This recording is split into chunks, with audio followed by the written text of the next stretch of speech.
कि विद्युत आवेश क्या है, तो विद्युत आवेश एक गुण है वस्तुओं का, और वो गुण क्या है, तो गुण है कि वस्तु के चारों तरफ विद्युत क्षेत्र बन जाएगा या विद्युत अथवा चुंबकीय क्षेत्र दोनों बन जाएगा। कैसे, देखिए, पहला विद्युत क्षेत्र कब बनेगा, हम पढ़ रहे हैं स्थिर वैद्युत की। जब आवेश जो है ना, आवेश बैठा रहेगा, चुपचाप बैठा रहेगा, आराम करता रहेगा ना, तब रहेगा कैसा, तो बस विद्युत क्षेत्र रहेगा।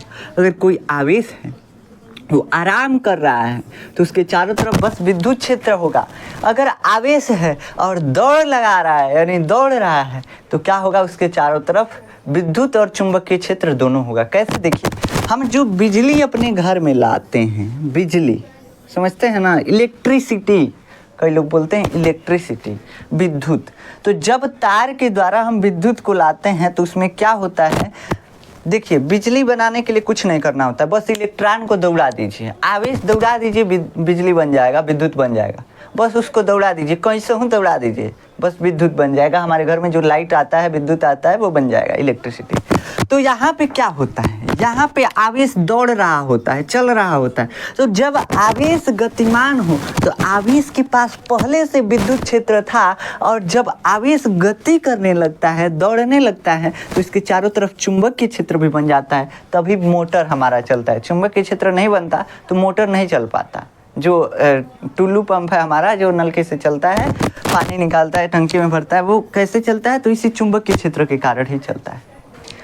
तो जब आवेश दौड़ेगा तो इसके चारों तरफ विद्युत चुंबकीय क्षेत्र दोनों होगा, और इसके अगर स्थिर रहेगा तो इसके चारों तरफ कैसा रहेगा, बस विद्युत क्षेत्र रहेगा। तो विद्युत क्षेत्र का मतलब कि ये कागज़ के टुकड़े को आकर्षित बस करेगा, कागज़ के टुकड़े को, या ऐसे मतलब छोटी मोटी चीज़ों को आकर्षित कर लेगा, बहुत छोटी छोटी चीज़ों को। कैसे कि आवेश कम होगा, अगर आवेश ज़्यादा होगा तो बड़े चीज़ों को भी आकर्षित करेगा, ऐसा नहीं है कि छोटी चीज़ों को भी आकर्षित बस करेगा। अब यहाँ पे क्या हुआ, यहाँ पे विद्युत और चुंबकीय क्षेत्र दोनों बन गया, तो ये सभी वस्तुओं को आकर्षित कर सकता है, सभी वस्तुओं को। सभी वस्तुओं का मतलब छोटी छोटी कागज़ के टुकड़े को भी आकर्षित करेगा। दूसरा चीज़, ये चुंबकीय क्षेत्र बना है, मतलब लोहे की चीज़ों पे बल लगाएगा, आकर्षित करेगा, तो चुंबकीय क्षेत्र भी बन गया। ठीक, तो आशा है कि आपको समझ में आया। तो विद्युत आवेश क्या है, वस्तु का गुण है, किसी वस्तु पे आता है ये गुण, किसी वस्तु पे ये गुण आता है, किसी वस्तु पे जब आवेश आ जाता है। जैसे तार है, तार में इलेक्ट्रिसिटी दौड़ रहा है, आवेश दौड़ रहा है, तभी इसमें ऐसा गुण आया है। ठीक, तार में कैसा गुण आया, चुंबकीय क्षेत्र भी बन जाएगा, तार के चारों तरफ विद्युत क्षेत्र भी बन जाएगा। ये गुण किसके कारण आया है, आवेश के कारण ही, आवेश दौड़ रहा है। चलिए इसका डिफिनीशन हम लिखते हैं, आवेश को समझ लिए हम, अब इसका डिफिनीशन लिखते हैं। विद्युत आवेश क्या होता है, तो वस्तुओं का वह गुण, हमारे साथ साथ लिखते चलिए, वस्तुओं का वह गुण जिसके कारण उनके चारों तरफ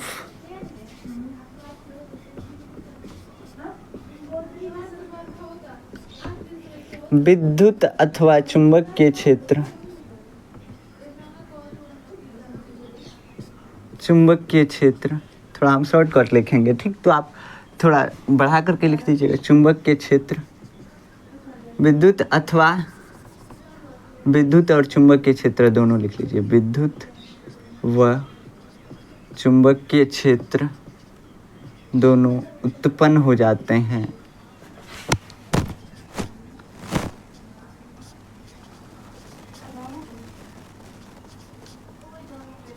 आवेश कहलाता है। क्या कहलाता है बाबू, आवेश कहलाता है। ठीक, ये इसका डेफिनेशन हो गया, यानी कि परिभाषा हो गई, यही है आवेश बस।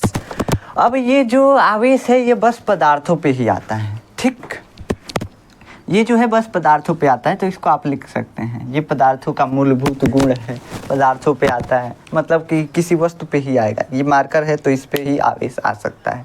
कोई ऐसा नहीं है कि प्रकाश में आवेश आ जाए, ऐसा नहीं है। प्रकाश कोई वस्तु नहीं है, इसलिए उस पे आवेश नहीं आ सकता, तो वस्तु पे ही आवेश आएगा। अब आवेश जो है ना, आवेश कई प्रकार का होता है, आवेश कई प्रकार का होता है, लेकिन हम इसके पहले इसका मात्रक समझ लेते हैं।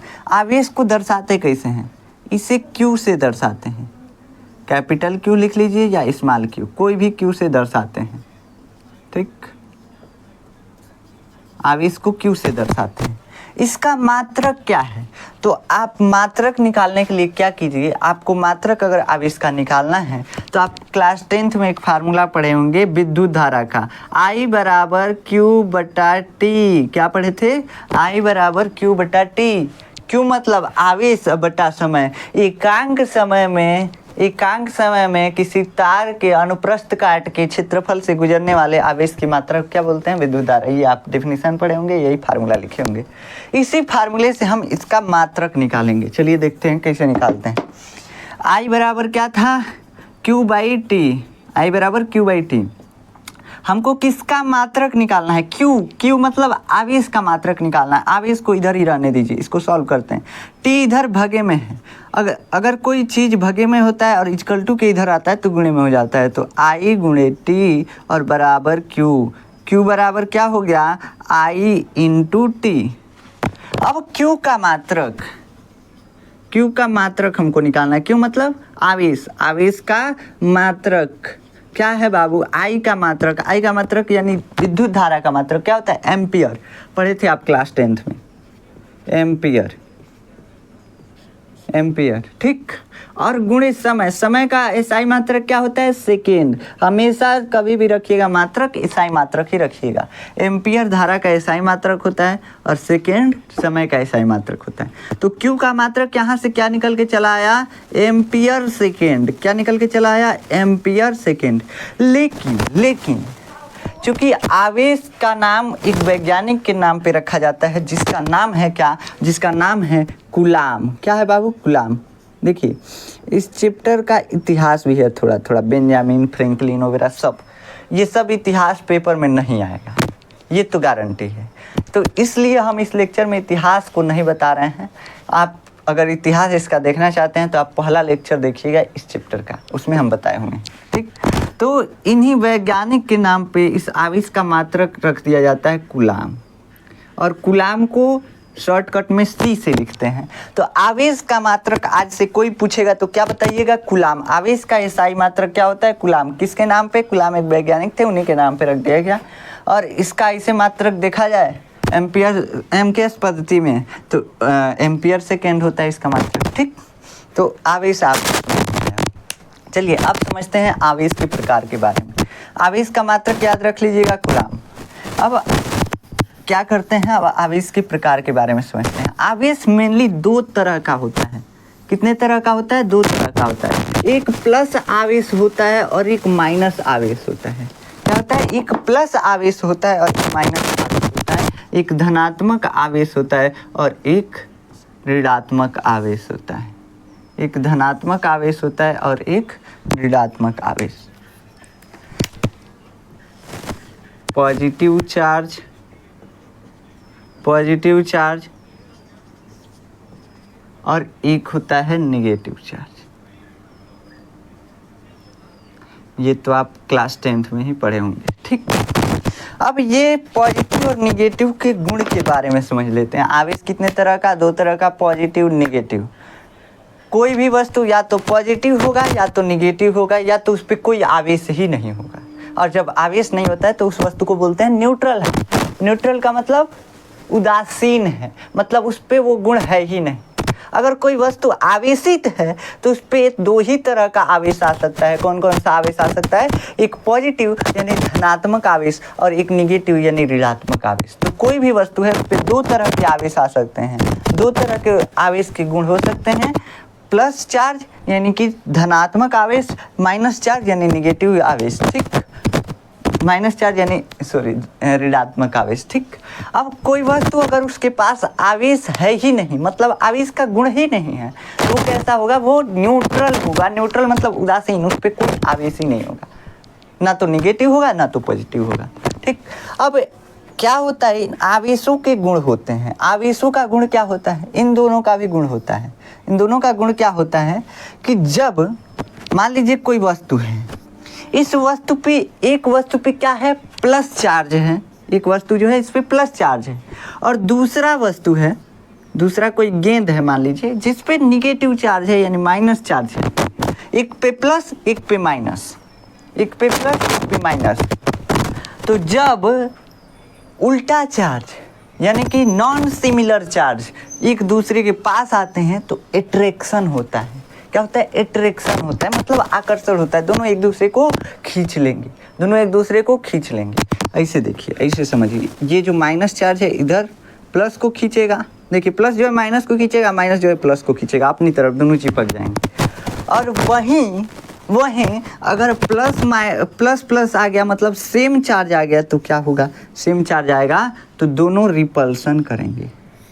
मान लीजिए कि आपकी वाली का दूसरा का आ गया आपके सामने, तो आप एकदम किचकिचा जाएंगे। काहे किचकिचा जाएंगे? काहे से? क्योंकि आप ही के तरह का है, सेम है। तो आप उसको देख के गुस्सा करेंगे, उसको धक्का देंगे, मतलब उससे झगड़ा करेंगे। और अगर आपकी वाली आ गई तो क्या करेंगे? तुरंत उसके पास जाएंगे। वैसे यहाँ चार्ज के साथ होता है, नेचर में सब कुछ सेम है, सब कुछ सेम है, ठीक ना? तो यहाँ पे ध्यान दीजिए, यहाँ पे जो निगेटिव और पॉजिटिव चार्ज है, ये निगेटिव और पॉजिटिव चार्ज अलग अलग है, इसलिए इसमें अट्रैक्शन हो रहा है, दोनों एक दूसरे के पास आने की कोशिश कर रहे हैं। लेकिन है जो प्लस प्लस चार्ज है, दोनों एक दूसरे के समान हैं। जब एक दूसरे के समान होते हैं कोई भी चीज़ें, तो वो रिपल्सन होता है, वहाँ पे रिपल्सन फोर्स लगता है, यानी प्रतिकर्षण बल लगता है, एक दूसरे को धक्का देंगे सब। तो जब चार्ज सेम पास आते हैं, देखिए, जब दो चार्जों को पास लाया जाता है तो उस पर बल काम करता है, दोनों एक दूसरे को खींचेंगे, नहीं तो दोनों एक दूसरे को धक्का देंगे। और वो ये जो होता है कैसे होता है? जैसे देखिए, कंघी से बाल झाड़े थे, कागज खिंचा रहा था, कागज न्यूट्रल होते हुए भी खिंचा जाता है। उसका कारण होता है, जानते हैं क्या? कागज पे क्या होता है? प्लस माइनस दोनों आवेश होता है। अभी समझाएंगे आपको काहे कागज अट्रैक्ट होता है, समझाते हैं। पहले समझिए कि आवेश का गुण होता है। आवेश का गुण क्या होता है? तो आवेश का गुण होता है कि अगर अलग अलग आवेश हैं तो दोनों एक दूसरे को खींच लेंगे सब, दोनों एक दूसरे से चिपक जाएंगे सब, ठीक? हम पास आए ऐसे मतलब कर देंगे सब। और उसके बाद जो प्लस प्लस चार्ज होगा या माइनस माइनस चार्ज होगा, अलग अलग जो चार्ज होगा, मतलब कि जो सिमिलर चार्ज होगा वो एक दूसरे को रिपल्सन फोर्स से धक्का देगा, मतलब कि प्रतिकर्षण करेगा। प्रतिकर्षण, दोनों एक दूसरे को दूर भगाएंगे, चाहे माइनस माइनस हो चाहे प्लस प्लस हो, दोनों एक दूसरे को क्या करेंगे? धक्का देंगे। लेकिन अलग अलग चार्ज होगा, प्लस माइनस होगा, तो दोनों एक दूसरे को क्या करेंगे? खींचेंगे। एक दूसरे को क्या करेंगे? खींचेंगे। तो अभी आपको इतना गुण समझ में आया।